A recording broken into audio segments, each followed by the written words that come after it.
അസ്സലാമു അലൈക്കും വറഹ്മത്തുള്ളാഹി വബറകാതുഹു. തിരുസത്തെ മുഅ്മിനീങ്ങളെ, ഞങ്ങൾ പലപ്പോഴും അള്ളാഹുരട്ട നിരന്തരമായിട്ട് ദ്വാർന്നുകൊണ്ടിരിക്കണം. പക്ഷേ ആ ദ്വാത്തിൽ ഏകദേശം ദ്വാ റിജക്റ്റ് ആയിട്ടിരിക്കുന്നു. അതുകൊണ്ട് ഞങ്ങളിൽ പല ആൾമാർ ദ്വാരക്കതെ മുട്ട പോലെ ഉണ്ട്. ദ്വാർന്നിട്ട് കാര്യമില്ല. കുറെ അള്ളാഹുരട്ട കുറെ പേടിക്കാനുള്ള വെച്ചിര ഞങ്ങളെ ഉദ്ദേശം കുറെ ഉണ്ട്. ആ ഉദ്ദേശം എല്ലാം നിങ്ങൾക്ക് വീട് കിട്ടാനിട്ടോ ഞങ്ങൾ ദ്വാർന്നതാ. പക്ഷേ ദ്വാർന്നതൊന്നും ഇത്രത്തോളം സ്വീകരിച്ചത് കണ്ടിട്ടില്ല. അപ്പോ അതുകൊണ്ട് പല ആൾമാരും ദ്വാത്തിൽ ഇൻട്രസ്റ്റ് ഇല്ല. ഇപ്പൊ ദ്വാലെല്ലാം നിപ്പാട്ടി വെച്ച പോലെ. വാസ്തവത്തിൽ ഈ ദ്വാത്തെ സംബന്ധിച്ചിട്ടുള്ളതായ ഹദീസ് റസൂലുള്ളാഹി സ്വല്ലല്ലാഹു അലൈഹി വസല്ലം നിങ്ങളുടെ പരിപാടി തന്ന ഹദീസിലേക്കൊന്ന് നിങ്ങൾ നോക്കുമ്പോൾ ഖണ്ഡിതമായിട്ടും ഒരു മനുഷ്യ അള്ളാഹുന്റെ ദ്വാര കണ്ട് തെക്കല്ല. കാരണം അത്രത്തോളം ആ ദ്വാരത്തിന് മഹത്വം ഉണ്ട്. നോക്കണം, ഒരു ഹദീസ് നോക്കോ നിങ്ങൾ. പിന്നെ റസൂലുള്ളാഹി സ്വല്ലല്ലാഹു അലൈഹി വസല്ലം തങ്ങൾ ചൊല്ല് ഇമാം അബൂ ദാവൂദ് തിർമിദി അടക്കമുള്ള പല ഗ്രന്ഥത്തിലും കാണാൻ സാധ്യമുള്ളൂ. ഇന്നല്ലാഹ ഹയ്യുൻ കരീമുൻ യസ്തഹി ഇദാ റഫഅ അർ-റജുലു ഇലൈഹി യദൈഹി അൻ യറുദ്ദഹു സിഫ്റൻ. അല്ലാഹു സുബ്ഹാനഹു വ തആല വളരെ മാന്യനായ ആളായിട്ടിരിക്കണം. അല്ലാഹു സുബ്ഹാനഹു വ തആല അവനിട്ട് ആരെങ്കിലും കൈ ഉയർത്തിണ്ടായെങ്കിൽ വെറും കയ്യിൽ അല്ലാഹു തട്ടല്ല, വെറും കയ്യിൽ തിരിച്ചു കടത്തല്ല. എന്നാ ചില ആൾമാരോട് ചില അയാൾ വലിയ ധർമ്മിഷ്ടമോ അയാളട്ട പോയെങ്കിൽ വെറും കയ്യിൽ അയാൾ കടത്തില്ല. ഇതുപോലത്തെ ഒരു പ്രയോഗം ഹബീബായ റസൂലുള്ളാഹി സ്വല്ലല്ലാഹു അലൈഹി വസല്ലം തങ്ങൾ ചെയ്തു. അപ്പോ എന്തുകൊണ്ട് ഞങ്ങൾ ദുആ അള്ളാഹു സ്വീകരിച്ചിട്ടില്ല? ഒരാളുടെയും അള്ളാഹു വെറും കയ്യിൽ അള്ളാഹു എന്താക്കല്ലേ തിരിച്ചു കടത്തില്ല അള്ളാഹു ചെന്നിട്ടുള്ള. പിന്നെ എന്തുകൊണ്ട് ഒരാളുടെയും പല ആൾമാരെ ദുആ അള്ളാഹു സ്വീകരിച്ചിട്ടില്ല ചിലത് ഒരു പ്രശ്നമായിട്ടിരിക്കും. എങ്കിൽ ഇതിക്ക് ഉത്തരമായിട്ട് ഇന്നൊരു ഹദീസ് റസൂലുള്ളാഹി സ്വല്ലല്ലാഹു അലൈഹി വസല്ലം തങ്ങൾ ചൊല്ലി ഇമാം അബൂ യഅല അതുപോലെ ഹാക്കിം പോലത്തെ പിന്നെ ഇമാമിയെ റിപ്പോർട്ട് ചെയ്ത് മുഹദ്ദിസിനെ റിപ്പോർട്ട് ചെയ്ത ഹദീസ് നോക്കൂ. റസൂലുള്ളാഹി സ്വല്ലല്ലാഹു അലൈഹി വസല്ലം തങ്ങൾ ചൊല്ലി മാ മിൻ മുസ്ലിമിൻ യദ്ഉ ബിദഅവത്തിൻ ലൈസ ഫീഹാ ഇസ്മുൻ ഇല്ലാ അതാഹു അല്ലാഹു ബിഹാ ഇഹ്ദ സലാസ്. ഏതോ മുഅ്മിനായ മനുഷ്യൻ അള്ളാഹുലേക്ക് കൈ ഉയർത്തി ദ്വാർന്നിട്ടെങ്കിൽ ഖണ്ഡിതമായിട്ടും അവർക്ക് മൂന്നിൽ ഒന്നെങ്കിലും കിട്ടാണ്ട് നിൽക്കില്ല. അതായിട്ട് കാലി കയ്യിൽ കടത്തില്ലാന്ന് മൂന്നിൽ ഒന്നേയും കെട്ട്.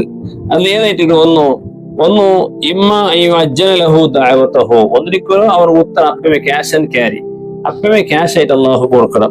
അല്ലെങ്കിൽ ഇമ്മ ലഹു ഫിൽ ആഖിറ, അല്ലെങ്കിൽ അവനക്ക് ആഖിറത്ത് അള്ളാഹു അതിൽ എടുത്തു വെക്കണം. ദ്വാത്ത് വേസ്റ്റ് ആക്കില്ല.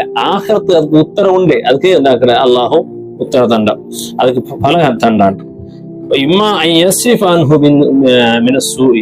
അല്ലെങ്കിൽ അവന് ദ്വാരക്ക് ഉത്തരല്ല. പിന്നെ അവൻ ഏത് കേട്ടുന്നാണ് അതിനായിട്ട് മുഖ്യമായ ഒരു കാര്യം അവനെ തൊട്ട് അള്ളാഹു ഉണ്ടാക്കുക ഷർറ് അള്ളാഹു ഉണ്ടാക്കുക നീക്കി കളയലാണ്. അപ്പൊ നോക്കണം, ഒന്നിരിക്കണോ ദ്വാത്ത് അപ്പേ ഉത്തരം കിട്ടും. അല്ലെങ്കിൽ അതിനെ അള്ളാഹു ആഖിറത്ത് നീട്ടി വെക്കണം. ഇപ്പൊ കേട്ടത് ഇപ്പൊ കണ്ടില്ല, ആഖിറത്ത് നീട്ടി വെക്കണം. നിങ്ങൾക്ക് ആഖിറല്ല മുഖ്യം. അവിടെ നിങ്ങൾക്ക് സലാമത്താവും. ദുനിയാവ് എങ്ങനെ സലാമത്താവണല്ലേ? ദുനിയാവിൽ ഇപ്പൊ ആറും എങ്ങനെ ജീവിച്ചെങ്കിലും ഒരു സമയം അവർക്ക് അള്ളാഹു വെച്ചതായ ആ ഉംറ അവൻ ജീവിക്കണേ എത്ര കഷ്ടത്തിലായെങ്കിലും. പക്ഷെ ആഖിറാണല്ല.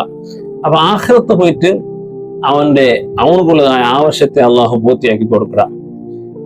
അവൻ ഏതൊരു വിഷയം ദ്വാർന്നുള്ളതാണ് ആ ദ്വാത്ത് ഇപ്പൊ കൊടുക്കാണ്ട് ആഖിറത്ത് അള്ളാഹു അത് ഫലം കൊടുക്കണം. അല്ലെങ്കിൽ പിന്നെ അവന്റെ തൊട്ടു എന്തെങ്കിലും വലിയൊരു മുസീബത്ത് അവർക്ക് പറയുന്നവരെ അള്ളാഹു തടയില്ല. ഈ മൂന്ന് എനിക്ക് ഏതെങ്കിലും ഒന്ന് സംഭവിക്കരുത്. അപ്പോ ഞങ്ങൾ ഒരിക്കലും ഞങ്ങളുടെ ദ്വാത്ത് തൊട്ടങ്ങ് ആശയപതിയില്ല.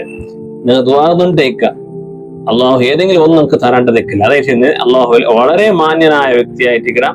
അള്ളാഹു തന്റെ അടിമയെ ദ്വാർന്നെങ്കിൽ രണ്ട് കൈ ഉയർന്നു വെറും കയ്യിൽ കടത്തല്ല. അപ്പൊ എപ്പോഴും നിങ്ങൾ റബ്ബിലോട്ട് ദ്വാർന്നിട്ടേക്ക. പ്രത്യേകമായ ദുആക്ക് ഇജാബത്തുള്ള ചില സമയങ്ങളുണ്ട്. പാദരജാവ് കഴിച്ച് ദ്വാരക്കരുത്. അതുപോലെ പിന്നെ എല്ലാ നിസ്കാരത്തിൽ പിന്നെ ദ്വാരക്കരുത്. പല മാർഗന്റെ നിസ്കാരത്തിൽ ദുആത്തെ ശബ്ദമേ ഇല്ല. ഇമാം ദ്വാർന്നിട്ടേക്കരുത്. നമ്മയോടെ നോക്കിണ്ടിരിക്കുക അനാവുത്തീറ അവിടെ നല്ല ശ്രദ്ധ ആമീൻ ചൊല്ലും. ഔത്തിൽ ഒറ്റക്കായിട്ട് നിസ്കരിക്കുക പെൻഡിങ് എല്ലാം നിസ്കാരത്തിൽ പിന്നെ ദ്വാ ഏനിലക്കും അത് ഉപേക്ഷിക്കാണ്ട് ദ്വാറക്കുന്ന പ്രയത്നം. അതുപോലെ രണ്ട് പിന്നെ ബാങ്കയും ഇക്കാമത്തിന് ഇടയിലുള്ള ദ്വാ. ബാങ്കായിട്ട് ഇക്കാമത്ത് കൊടുക്കത്തിൽ ടൈം വെക്കാറല്ലേ, പള്ളിയിലെല്ലാം പോകാൻ വേണ്ടി ടൈം വെക്കാറ്.